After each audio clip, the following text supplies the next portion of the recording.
Hello, dear friends. I'd like to say some things that I said last Shabbat, Parashat Devarim, which is the first parasha in the book of Deuteronomy, of Devarim. And it's also the parasha, the portion of the Torah, which is normally read right before Tisha B'Av, fast of the 9th of Av, commemorating the destruction of both temples and other calamities in our history. And I'd like to mention something connected to both. The Midrash on Eichah. Eichah is the book of Lamentations that we read on Tisha B'Av morning, Tisha B'Av night, excuse me. The Sephardim also read in the morning, the Ashkenazim only at night. In the morning we do what's called the Kinot, the various liturgy, which really is a liturgy of mourning on Tisha B'Av, commemorating things that happened in our history from the destruction of the temples throughout Jewish history in the Kinot. So the Midrash on Eichah, the book of Lamentations, a fascinating Midrash. It has 34 introductions, which is a very long amount, introductions, and a lot of unusual, the style is very unusual. I just want to give one small example I want to give one small example of the in the Midrash of Eichah.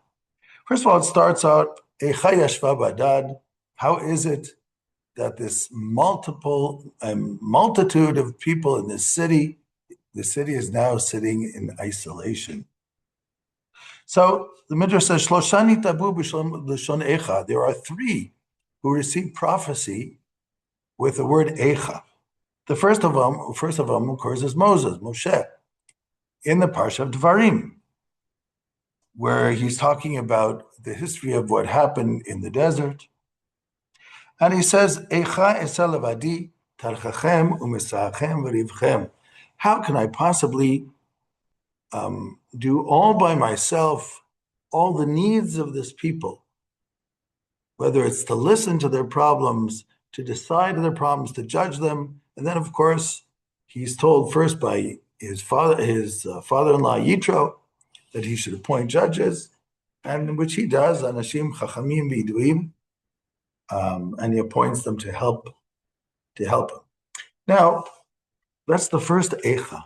So the Eichah is the necessity to put judges and to deal with the problems of the people. The second one is Isaiah, Yeshayahu, which is actually what we read, Yeshayahu chapter 1. We read it also as the Haftarah of Parashat Devarim. And he's lamenting the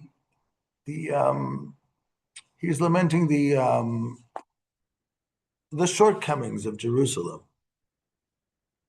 and the corruption that happened in Jerusalem, etc.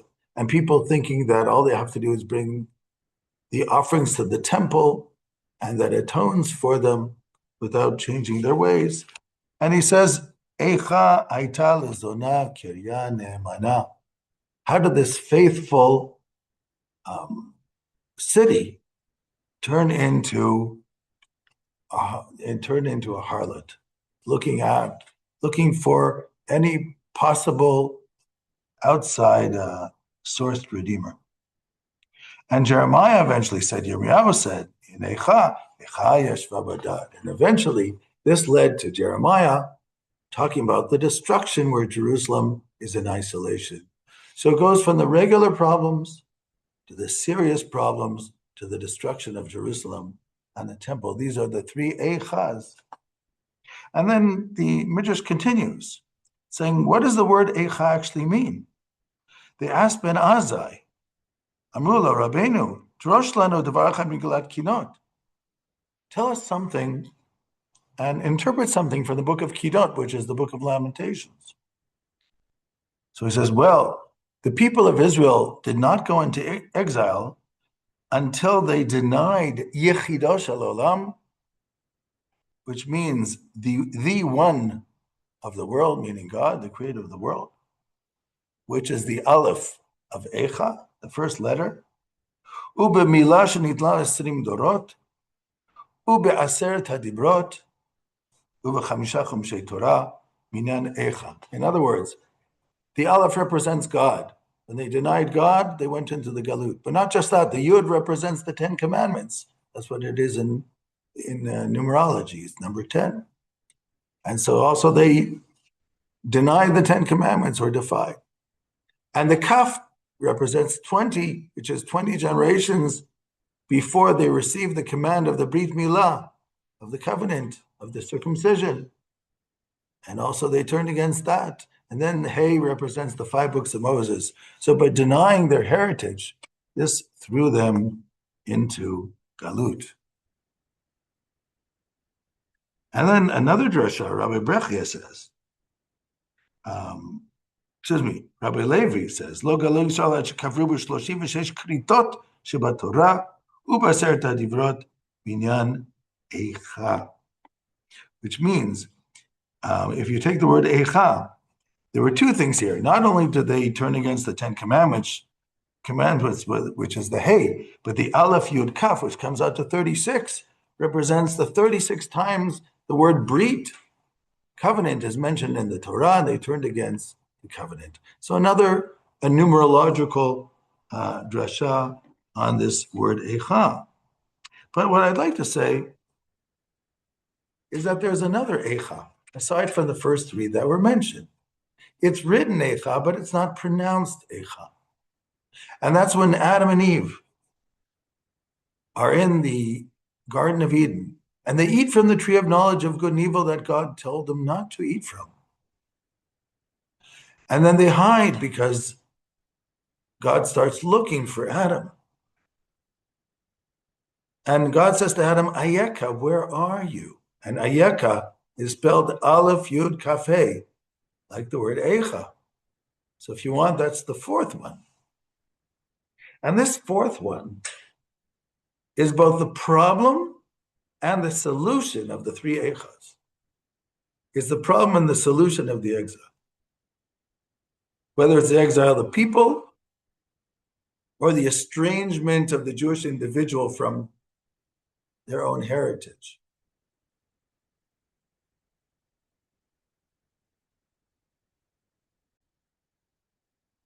And this Eichah, the question of where are you? First is the problem.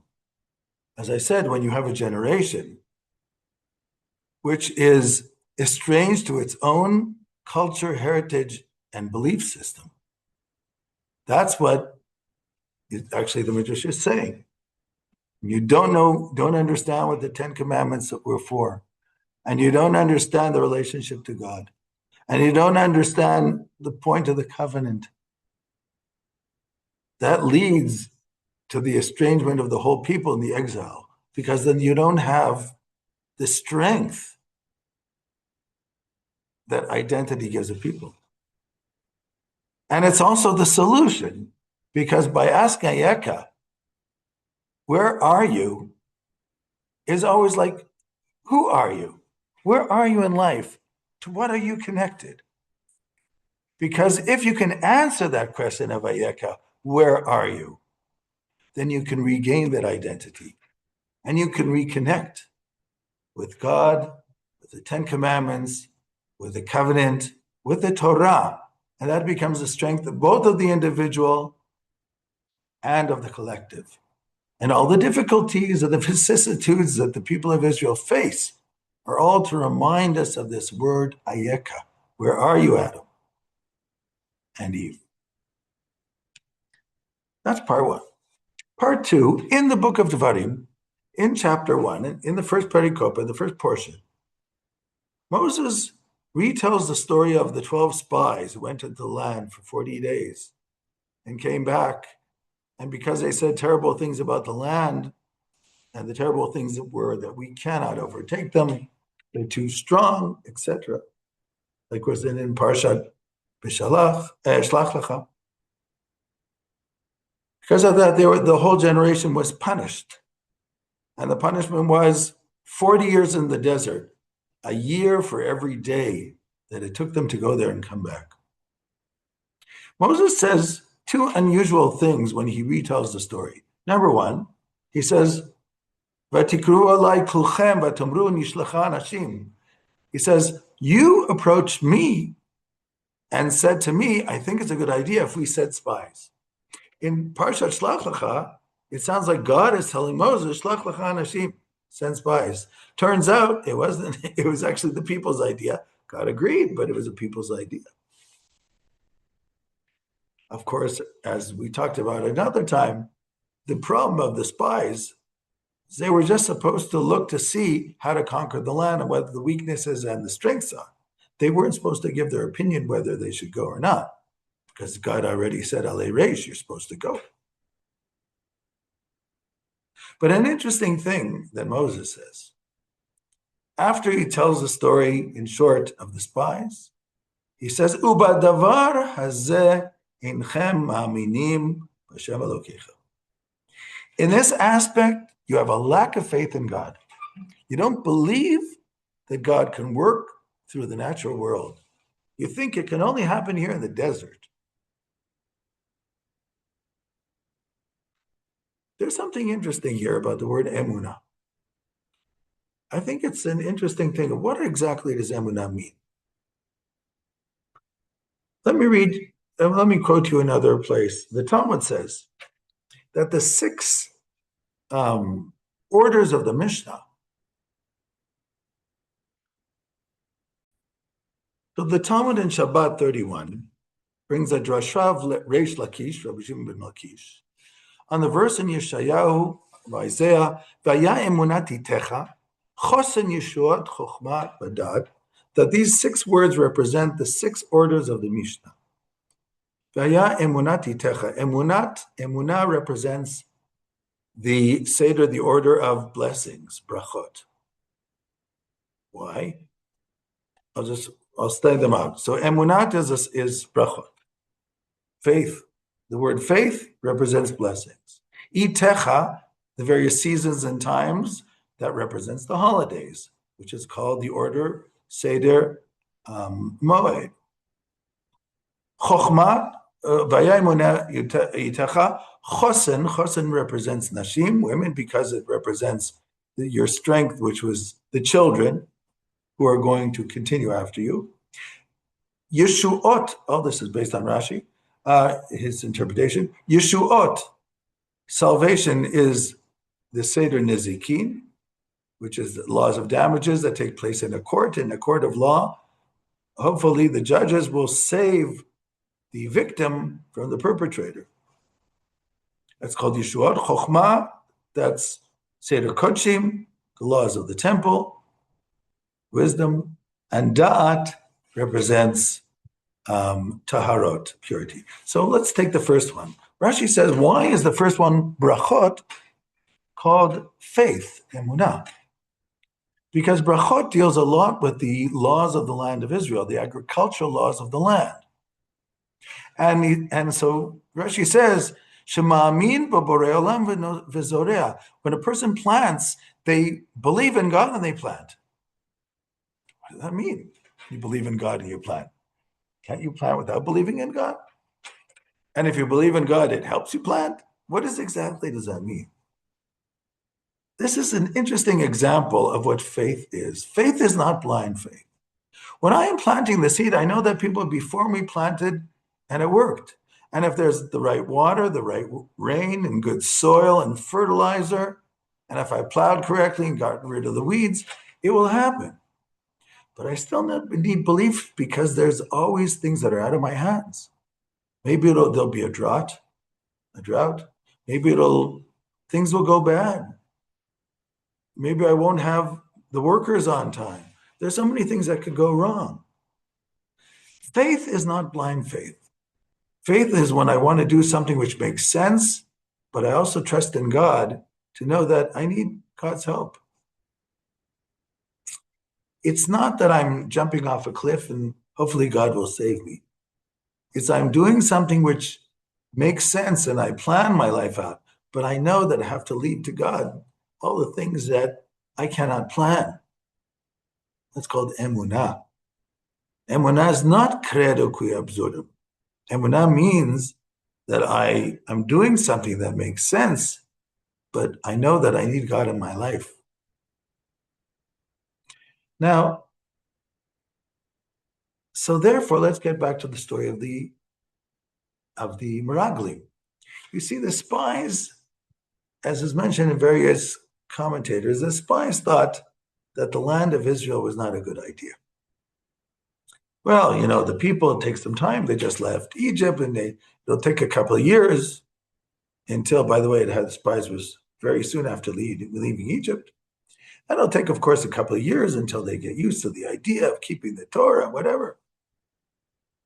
And therefore, going into the land is probably not a good idea to go too quickly, because after all, the land is very physical, and you go into physicality, there are all other things, and the land produces beautiful fruit, and look at that beautiful fruit. And then, as you know, when people go into a land and physicality takes over and wealth and life is going well, they start forgetting God, and they start thinking it was just because of themselves. And it says so in Hazinu, in the book of Deuteronomy, in Devarim itself. Vaishman Yeshurun Vaivat, Shaman Tavita Kasita Batitosh, Vaitosh Elo Sau. That when a person becomes fat with plenty, they start forgetting God. Now, they weren't wrong necessarily. Educationally, they could have been correct. But God said to go in the land. So and that wasn't up to them, that decision. And the lack of faith is a lack of faith in thinking that the plan can't happen. If God sends the people of Israel into the land, it's because the plan can happen. And even if there are going to be ups and downs, it has to be this way. It has to be a nation who's serving God in the regular way, not by constant miracles.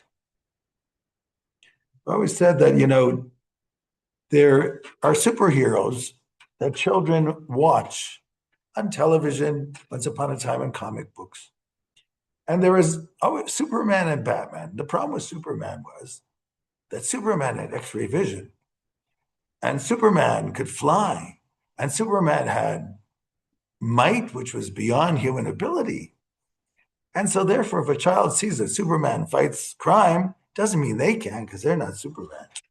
So it might give them the idea, yeah, we should fight crime, but definitely not like a Superman, because it's not like him. However, Batman is just a regular guy who has a souped up car, who has a little bit of money to buy some things to help him, and he fights crime, really like a regular guy in the end. Now, I don't know how smart it is to try to fight crime all by yourself. I think that's why you need the police and possibly the army too. But I'm just saying that it's easier to relate to Batman than to Superman. So too, when you have a people who are in the desert and constantly they're miracles by God, okay, if I had miracles by God, maybe I'd also be on that level. But when you have a people living in their land and they're acting like a people does, and people are working and living their lives, and they're showing that you can bring spirituality into the regular world, that's a message for mankind. And that was the point of Meraglim. That's the emunah, to believe that God can transform your life in this world. And that's why, according to Rabbi Tzvi Yehuda Kook, the land of Israel called the land flowing with milk and honey. Eretz Zavat Chalav Udvash. Why is it called the land flowing with milk and honey? So he explained, because why specifically milk and honey? Well, what's about this? Honey is a type of food which is considered both pure and kosher, despite the fact that it comes from a bee, and a bee is not considered a kosher animal according to the Torah. It's called an impure animal, and it cannot be eaten. So the honey is actually produced from the bee through the bee. The bee takes in the pollen, but it goes through his body and then produces the honey. So the honey transforms from something which is not kosher, the body of the bee, into something which is pure. The same thing, milk. The milk starts from the cow. It actually starts from the blood of the cow because it's produced through the body. And eventually the milk comes out. Now we're not allowed to eat the blood of the animal. Even though the cow is a kosher animal, we're not allowed to eat the blood of the cow. That's why we salt the meat before we eat it. But once it comes into the milk form, it becomes pure. It is transformed from something I could not eat to something which is now pure to eat. This is the power of the land of Israel, the power of transformation, to take the natural world and to teach you that you can serve God through the natural world and be a spiritual person living in this world too. That is the message that the land of Israel is supposed to teach us and all of mankind. Shalom, shalom.